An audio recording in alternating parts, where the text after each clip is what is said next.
उत्तर प्रदेश का दौरा किया था असदुद्दीन ओवैसी ने, उस दौरे पर आप क्या कहेंगे? देखिए, ओवैसी साहब अपनी पार्टी को लेके चिंतित हैं, वो भी लड़ना चाहते हैं, तो उनका भी स्वागत है उत्तर प्रदेश में। आप आइए, आप भी लड़िए, आप भी मुसलमानों के रहनुमा बनिए। रोका किसने?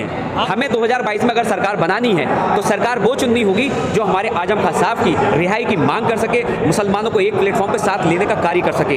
क्योंकि माननीय राष्ट्रीय अध्यक्ष जी ने मुसलमानों को धोखा दिया है, आजम खान साहब को धोखा दिया है। बीजेपी की सरकार के साथ साथ माननीय राष्ट्रीय अध्यक्ष जी की भी मिलीभगत है। जो राष्ट्रीय अध्यक्ष जी आजम खान साहब के लिए जो आवाज़ नहीं उठा रहे हैं, अगर आवाज़ उठाइए तो आप अपने चैनल के माध्यम से बताइए कौन से दिन आवाज़ उठाई उन्होंने आजम खान साहब की रिहाई के लिए। अगर कुछ करना है तो आइए मैदान में, हम भी आपके साथ हैं। देखते हैं कितनी आप यादवों की फौज लेकर माननीय मंत्री जी के लिए लिखेंगे और माननीय मंत्री जी के लिए कार्य करेंगे। आइए फिर मैदान में।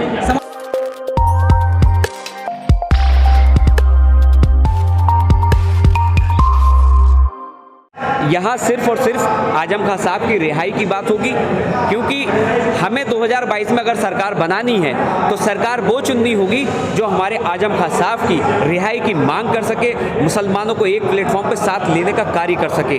क्योंकि माननीय राष्ट्रीय अध्यक्ष जी ने मुसलमानों को धोखा दिया है, आजम खान साहब को धोखा दिया है। वो आजम खान साहब जो 1992 से मुलायम सिंह जी के साथ संस्थापक सदस्य रहे, उन्होंने पार्टी को इस तरीके से सींचा कि जो एक पेड़ लगाते हैं तो पेड़ पहले तनावर होता है, फिर शाखें देता है, फिर फल देता है। आज वो आजम खान साहब जो हिंदुस्तान की आवाज़ बन के दहाड़ते थे हर मंच से, आज उनका क्या हाल बना दिया बीजेपी की सरकार ने।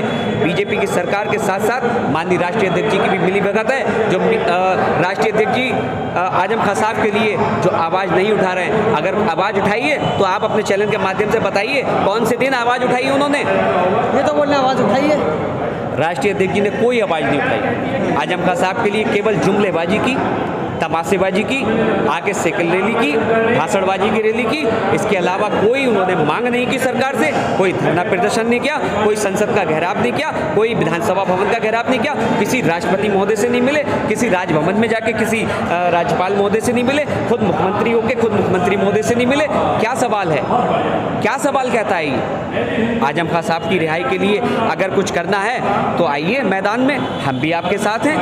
देखते हैं कितनी आप यादवों की फौज लेकर माननीय मंत्री जी के लिए लिखेंगे और माननीय मंत्री जी के लिए कार्य करेंगे। आइए फिर मैदान में। समाजवादी पार्टी के नेता तो कुछ कह रहे हैं कि ये जो है कानूनी मामला है, कानूनी प्रक्रिया है। मानते हैं जुडिशरी का मामला है, इसमें हम या आप कुछ नहीं कर सकते, लेकिन कम से कम किसी के दर्द को कम करने के लिए उसकी आवाज़ तो बन सकते हैं ना, उसकी आवाज़ का हिस्सा बन सकते हैं, उसके परिवार का हिस्सा बन सकते हैं, उसके सुख दुख का हिस्सा बन सकते हैं। कहाँ है? कुछ नहीं, सिर्फ जुमलेबाजी। वो तो कह रहे हैं परिवार से आके मिले थे, साइकिल रैली निकाली थी। परिवार से आके तो आप भी मिले थे, परिवार से आके तो मैं भी मिला था, परिवार से आके तो रामपुर की आवाम भी मिल रही है। सहानुभूति ले रहे हैं लोग, आ रहे हैं, सुख दुख में सब आते भी हैं, सुख दुख के साथी भी होते हैं, लेकिन सुख दुख में जो खड़ा रहता है वो असली साथी कहलाता है। सुख दुख का जो असली साथी होता है, जो सुख दुख में उसके दुख का करीबी हो, वो सुख दुख का असली साथी होगा। चीमा जी आए मेरे भाई, बताएंगे राष्ट्रीय अध्यक्ष जी ने हमारे माननीय मंत्री जी के लिए क्या करा, अब तक क्या कहा, क्या काम किया अखिलेश यादव ने? अखिलेश यादव जी आज भी माननीय मंत्री जी के साथ हैं और पार्टी उनके साथ है। ये जो मुकदमे हैं ये कोर्ट में विचाराधीन चल रहे हैं। बाकी जो ये सरकार कर रही है, योगी सरकार, मैं कड़ी निंदा करता हूँ कि अब जब उनकी तबीयत ठीक नहीं है, उन्हें जेल में दोबारा क्यों लाया गया, क्या साजिश है?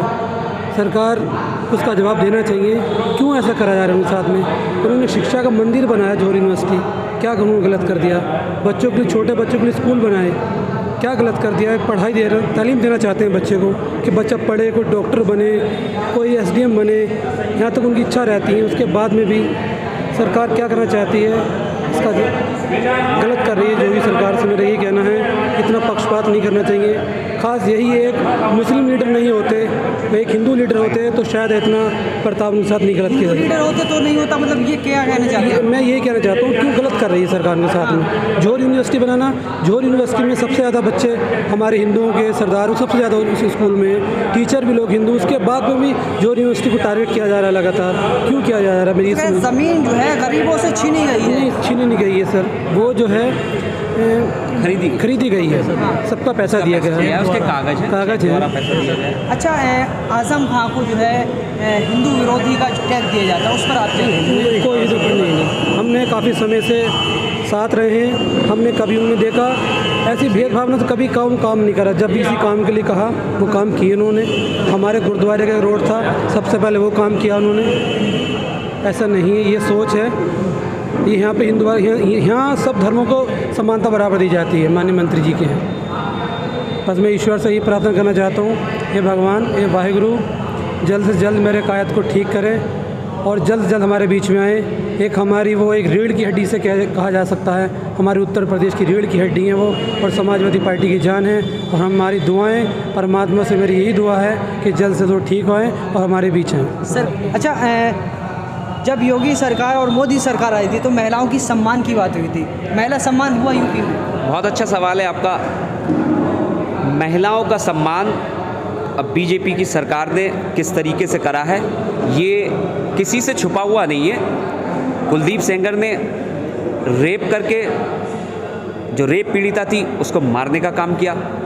उसके बाद में आपने अभी 4 दिन पहले वीडियो देखा कि जो सत्ता से संरक्षण प्राप्त दरोगा जो इंस्पेक्टर हैं, महिला के ऊपर बैठ के उसकी छाती पे कपड़े नोच रहा है, एक हैवान इंसान की तरह वो कार्य कर रहा है। क्या योगी जी की यही पुलिस की टीम है? क्या एडीजी यही सिखा रहे हैं उनको? क्या पुलिस के महानिदेशक यही आदेश दे रहे हैं कि महिलाओं का क्या सम्मान करना है, महिलाओं को किस नज़रिए से देखना है? आपने देखा कि अभी जो जिला पंचायत सदस्य के चुनाव थे, उसका जिला पंचायत अध्यक्ष चुना जाना था कि एक भरी क्या नाम है ब्लॉक में उसकी साड़ी खींचकर उसके हाथ से पर्चा खींचते बीजेपी के गुंडे। क्या यही योगी जी की दिशा निर्देश है कि आप इस दिशा निर्देश में काम करिए? सपा की थी, मैं कहता हूँ सपा की थी और प्रियंका गांधी मिलने गई जी। राष्ट्रीय अध्यक्ष जी ने इस ओर कोई बयान नहीं दिया, जो शर्मनाक है। मैं खुद कहता हूँ कि शर्मनाक है, जबकि पार्टी को मजबूती के साथ हर कार्यकर्ता के साथ खड़ा रहना चाहिए, क्योंकि कोई भी कार्यकर्ता किसी भी पार्टी की मजबूत नींव होता है और मजबूती के साथ काम करता है। तो उसके मुखिया को ये होना चाहिए कि हर कार्यकर्ता उसके लिए समान होना चाहिए, उसकी आवाज़ बनना चाहिए। प्रियंका गांधी मिलने गई, उस पर आप क्या कहेंगे? प्रियंका गांधी महिलाओं का दर्द समझती हैं और महिला हैं, तो महिला होने के नाते उन्होंने महिला का दर्द समझा और दर्द समझने के बावजूद वो गए। अगर अखिलेश जी नहीं जाना चाहते थे तो अपनी मैडम को भेज सकते थे, डिम्पल भाभी को भेज सकते थे। अच्छा, मोदी जी ने तारीफ़ करी है कि पंचायत चुनाव अच्छे से निपटे यूपी में। देखिए, मोदी जी की बात करेंगे आप तो मोदी जी के लिए तो महाजुमला है, क्योंकि वो झूठे वायदे इतने करते हैं सरकार में रह के कि आप जनता उनसे इस समय त्रस्त आ चुकी है। लोग मोदी जी को अब जुमलेबाज कहने लगे हैं कि मोदी जी केवल और केवल सिर्फ और सिर्फ जुमलों की राजनीति करना जानते हैं, इसके अलावा कुछ नहीं करना जानते।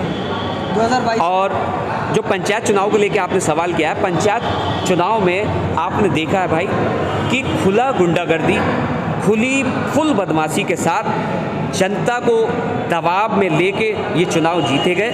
पूरी तरीके से सत्ता का संरक्षण इन गुंडों को प्राप्त था और सत्ता के संरक्षण में ही ये चुनाव जीता गया। अच्छा, पश्चिमी उत्तर प्रदेश का दौरा किया था असदुद्दीन ओवैसी ने, उस दौरे पर आप क्या कहेंगे? देखिए, ओवैसी साहब अपनी पार्टी को लेके चिंतित हैं, वो भी लड़ना चाहते हैं तो उनका भी स्वागत है उत्तर प्रदेश में।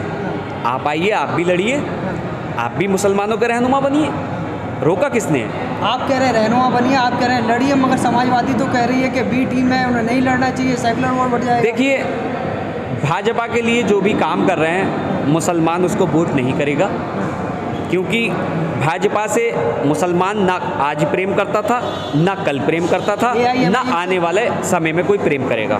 AIM का मसला ये है कि जो लोग ओवैसी में चाहते हैं वो लोग ओवैसी से विचारधारा से जुड़े हुए हैं, जो आजम खान साहब के साथ हैं वो आजम खान साहब की विचारधारा से जुड़े हुए हैं। जब लोकतंत्र है, चुनाव लड़ने का जो है हक है सर्व पार्टी को, तो आम आदमी पार्टी का विरोध नहीं हो रहा है और समाजवादी पार्टी, हमारी समाजवादी पार्टी फिलहाल वक्त में किसी पार्टी का विरोध नहीं कर रही है। आप स्वतंत्र हैं चुनाव लड़ने के लिए, कहीं से भी चुनाव लड़ सकते हैं। हमारी पार्टी भी पूरे उत्तर प्रदेश के अलावा भारत के समस्त अन्य प्रदेशों में भी चुनाव लड़ती है और लड़ती आई है। तो ओवैसी साहब को किसने रोका है? ओवैसी साहब भी लड़ें, खुली छूट है उनको। जो सपा और AIMIM का गठबंधन की बात चल रही है, गठबंधन होना देखिए, चाहिए। गठबंधन के बारे में राष्ट्रीय अध्यक्ष जी का फैसला है, किससे गठबंधन करेंगे, आम किससे नहीं कार्यकर्ता क्या करेंगे। सोचता है, गठबंधन आम होना कार्यकर्ता की कोई राय नहीं है इसमें। हाँ। आप पार्टी के मान्यवर हैं, पार्टी के जो मान्यवर फैसला लेंगे, उनका मान्यवर का फैसला ही सर्वोपरि है।